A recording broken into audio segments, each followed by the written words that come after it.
સરકારની એક સરસ મજાની યોજના જે છેલ્લા 10 વર્ષથી લાગુ પડેલી છે, જે 2015થી 22 જાન્યુઆરી 2015થી ચાલે છે.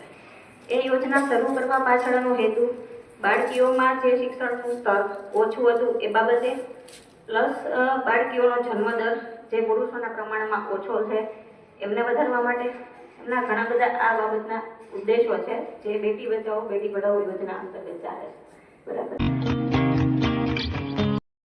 છતાંય આ લોકો છે જ ઘણી બધી માહિતી આપણને મળી, ઘણી બધી માહિતી તમે સાંભળી, ઉપયોગ કરી શકાય. ખાસ કરીને જે મમ્મી પપ્પા નથી એવા બાળકો માટેની ને એવી બહુ સરસ સરકારની ઘણી બધી યોજનાઓ બહુ સરસ હોય છે. એટલે કદાચ તમે અહીંથી ધ્યાનથી સાંભળો તો બીજાને તમે કહી શકો.